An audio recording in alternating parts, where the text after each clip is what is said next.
Hello, good morning! So, this morning gagawa tayo ng cooking tutorial video. Isi-share ko sa inyo kung anong klaseng gagawin kong cooking tutorial video. Pero this is a basic only. So, gagawa tayo ng pancake.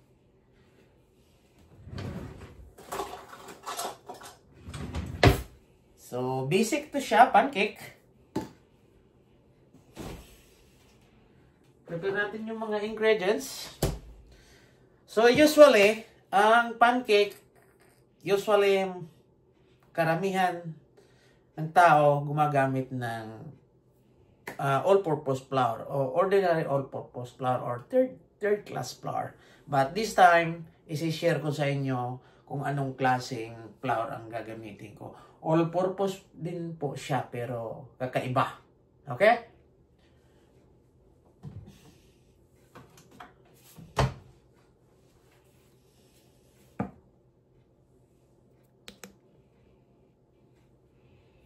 So, nag-off yung camera natin, yung rotation, o yan. Yan na, nag-off na naman. Ayusin muna natin, ha? Okay. So, mahina na siguro ang battery ng, ano natin. Yeah, okay. Yan. So, hopefully, hindi siya mag-upuli. Okay? So, sinusundan tayo ng camera natin. So, ang mga ingredients natin, of course, flour. All-purpose flour siya, pero ano siya? Whole wheat. So, ibig sabihin, brown ito siya. Brown na flour. Of course, may salt tayo. Vanilla. Of course, baking powder. Milk. And one more.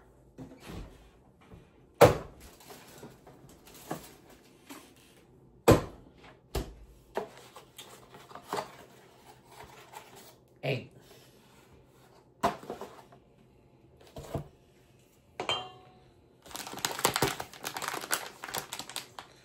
By the way guys, before na i-continue natin yung video natin, ako po ay humihingi sa inyo ng isang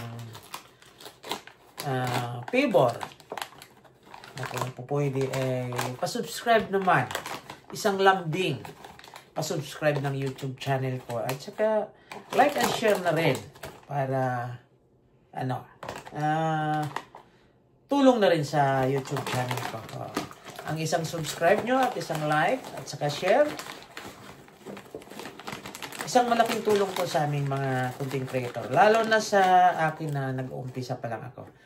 So, ang proportion usually talaga, pag ordinary flour ang gagamitin natin, 1 cup of flour is 1 teaspoon of baking powder. But, this is a whole wheat flour, is a brown flour, is little bit heavy. So, mag-a-add tayo. Ang gawin natin is 1.5 tablespoon. Okay. So, 1 cup.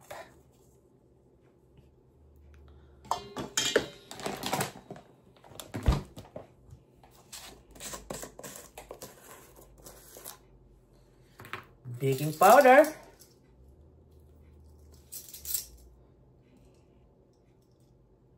Okay.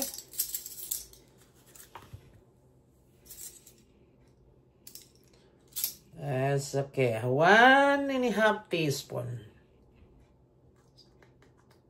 Yeah, okay.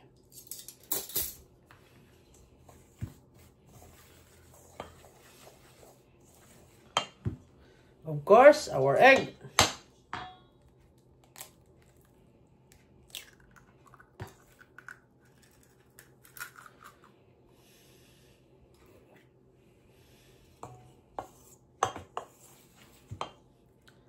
Vanilla.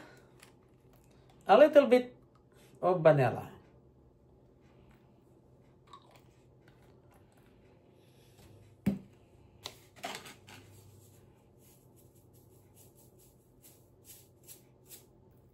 A little bit of salt to make it balanced.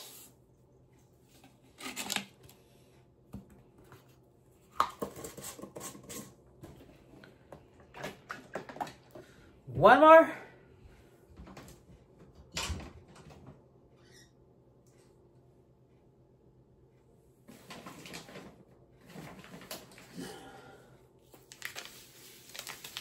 Supposed to be, almost I forgot, supposed to be is sugar. But this time, I use this kind of sugar. But this is not really sugar. It's a sweetener only. Why?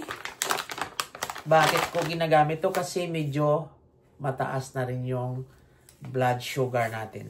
So, hanggang sugar nito sa 1 cup is napakaliit lang na amount. Like a 4 tablespoon. But, yeah.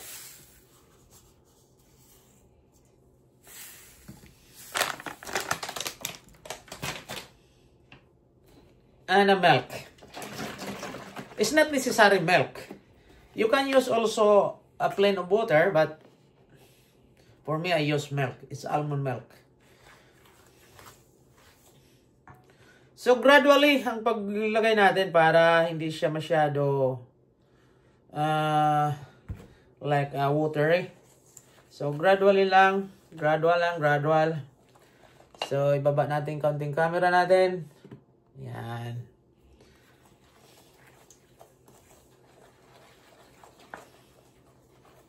Baba pa natin kaunti.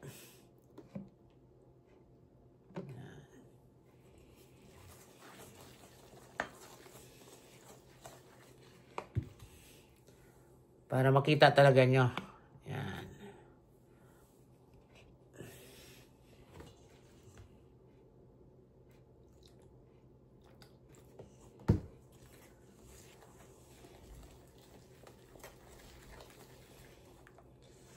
And then, mamaya,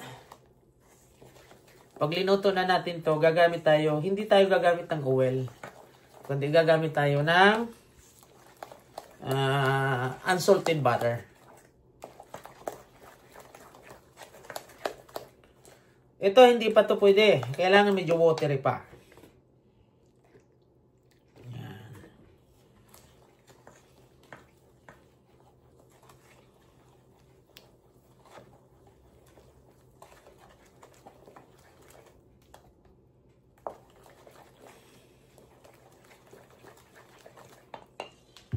So, mag-additional tayo ng kaunting sweetener. Don't worry about this because this is not a real sugar.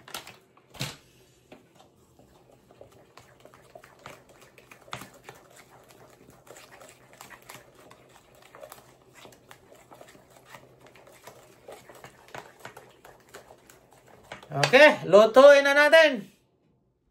So, correction nga pala about sa baking powder. 1½ teaspoon, not tablespoon, ha? 1½ teaspoon. Pasensya na kayo sa kusina na ito. Medyo magulo talaga, magulo.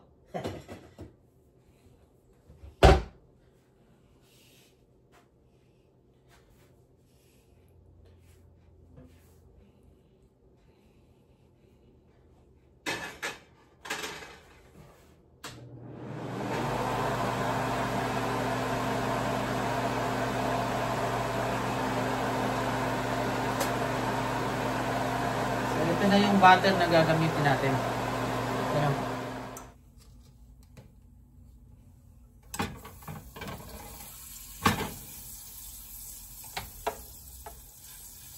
So, a little bit slow fire.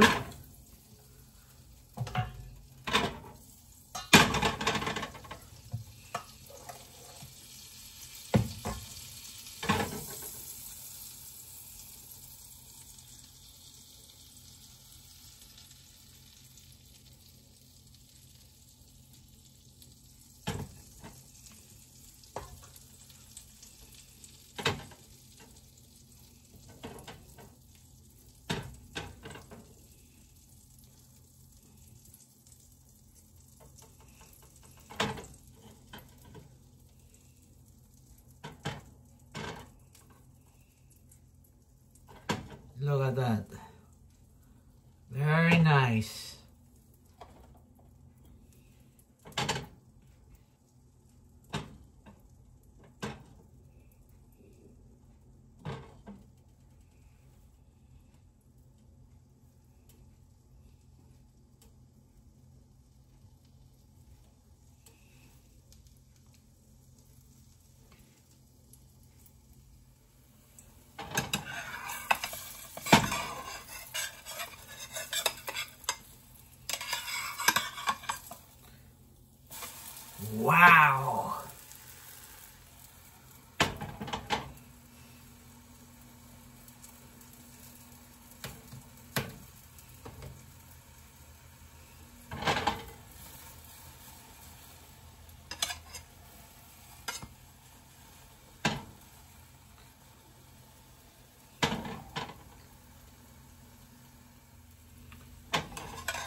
Ready. First one.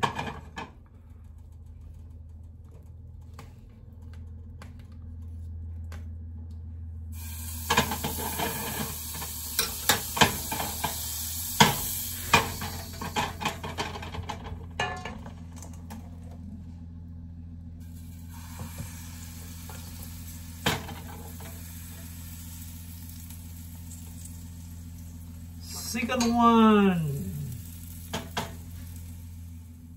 Second one.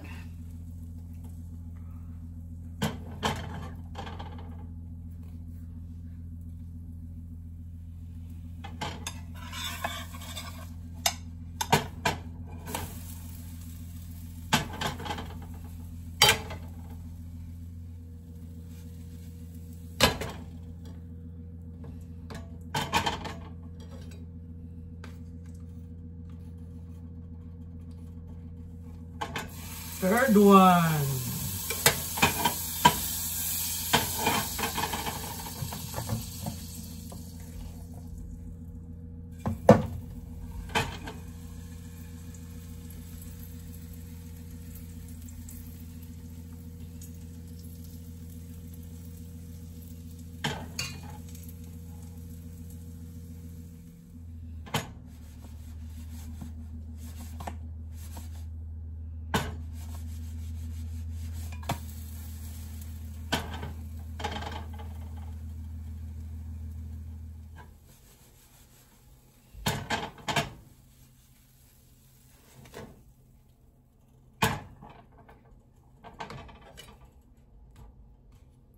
Another one. Baka magtaka kayo, baka sabihin nyo hindi ako, ako to. It's me!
So, ito na. Done na yung pancake natin. Yeah. Okay. So, tapos na ngayon yung pancake natin. Ito na, yung magiging breakfast natin. So, some people, yung iba, linalagyan to ng butter, cream, or like syrup. But for me, hindi na ako maglalagay ng ini syrup or butter kasi ano na to eh. Nang linoto natin, mayroon na siyang butter, mayroon na ring sweetener. So, ready to eat na ito siya. So, salamat sa inyong lahat, sa inyong panonood.